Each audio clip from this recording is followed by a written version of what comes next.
अभी हम जंतर मंतर पर हैं और जंतर मंतर पर एक प्रोटेस्ट चल रहा है, आप पीछे देख सकते हैं।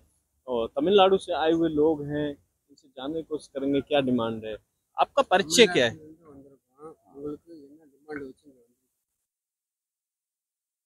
எங்களுடைய இரட்டை கோரிக்கைகளை முன்னிறுத்தி நாங்கள் வந்திருக்கின்றோம். தமிழ்நாட்டை பட்டியலினத்தை பிற்படுத்தும் வகையில் உள் இடஒதுக்கீடு அந்த சட்டத்தை ரத்து செய்ய வேண்டும். மாஞ்சோலை தேயிலை தோட்ட தொழிலாளர்களுக்கு டேன்டி அமைக்க வேண்டும். அதிகாலையிலே எந்திரிச்சு அந்த காடுகளை சீர்திருத்த வேண்டும். அந்த தேயிலையை உற்பத்தி செய்ய வேண்டும். அந்த குளிரிலும் தாண்டி அதிகாலையில் எந்திரித்து அவர்களுடைய வேலையை ஆரம்பிப்பார்கள். இது போக அந்த மக்களை கண்காணிக்கின்ற கண்காணி என்று சொல்பவர்கள் என் பெண்களுக்கு இழைத்த மானபங்கங்கள் அதிகம்.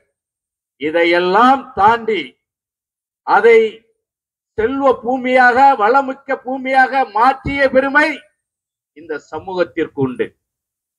அப்படி இந்த நாட்டிற்காக பொருளாதாரத்தை வளர்த்தெடுத்த நாம் சுரண்டப்படுகின்றோம் என்பதனை தெரிந்து நம்மளுடைய மருத்துவரையா 96 சட்டமன்ற உறுப்பினராக ஆனவுடன் அந்த மக்கள் சுரண்டப்படுவதனை அறிந்து அவர்களுக்கு உரிய அவர்கள் உயிரையும் துச்சம் என மதித்து அங்கு விவசாயம் செய்தார்கள்.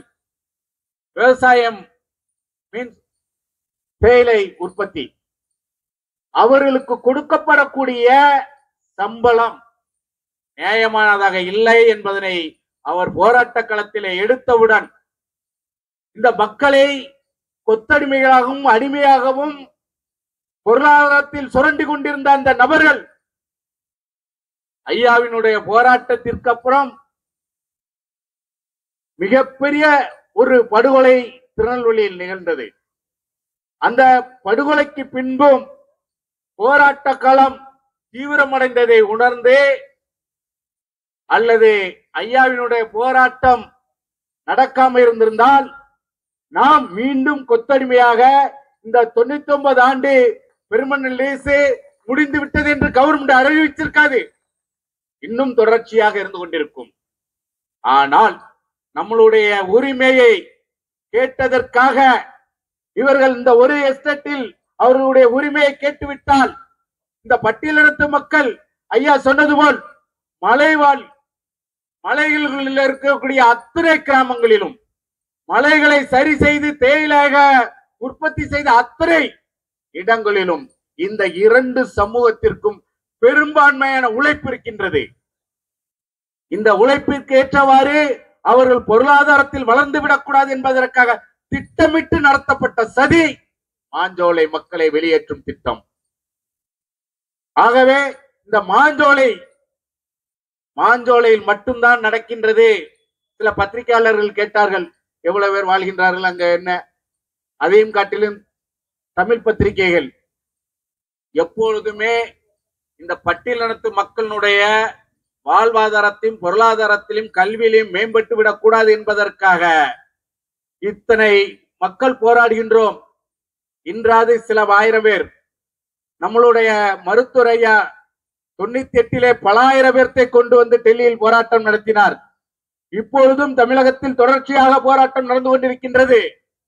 அது எல்லாம் மூடி மறைப்பரல். ஏனென்று சொன்னால் இந்த பட்டியலினத்து மக்கள் அவர்கள் சுயமரியாதையோடு தன்மானத்தோடு போராடுவதை வெளியிலே காட்டிவிடக்கூடாது என்பதற்காக, நம்மை எல்லாம் மழுங்கடிப்பதற்காக இந்த சமூகத்தை இன்று மழுங்கடித்துக் கொண்டிருக்கக்கூடிய விசிகாவை முன்னிலைப்படுத்துவார்கள்.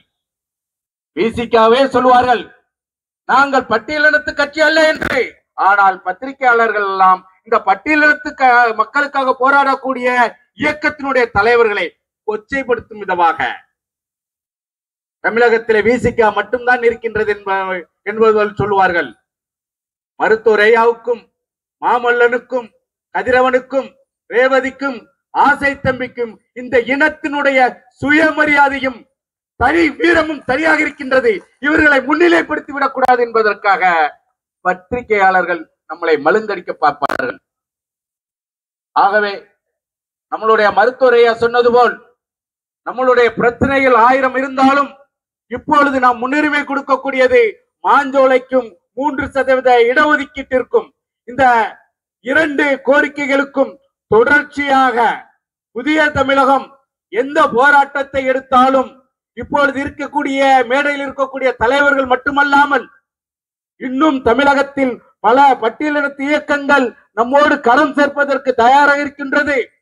இதனை வெகு மக்கள் எழுச்சியாக கொண்டு வருவதற்கு தற்போது புதிய தமிழகம் பல ஆயிரம் பல லட்சம் பேரை திரட்டுவது போல் மக்கள் தேசமும் இணைந்து பல ஆயிரம் பல லட்சம் மக்களை திரட்டுவோம் என்று கூறிக்கொண்டு இங்கு மேடையில் அமர்ந்திருக்கக்கூடிய மற்ற எல்லா தலைவர்களும் இதேபோல் ஈடுபடுவார்கள் என்பதை புதிய தமிழகத்துக்கு நாங்கள் ஒரு வேண்டுகோளாக வைத்து நம்மளுடைய போராட்டம் தொடர்ச்சியாக நம்மளுடைய இலக்கை வெல்லும் வரை போராட்டம் நடைபெறும். அதற்கு நாங்கள் அத்தனை பேரும் உங்களோடு இருந்து பல லட்சம் மக்களை திரட்டி போராட்ட காலத்தில் நிற்போம் என்று கூறிக்கொண்டு விடைபெறுகின்றேன்.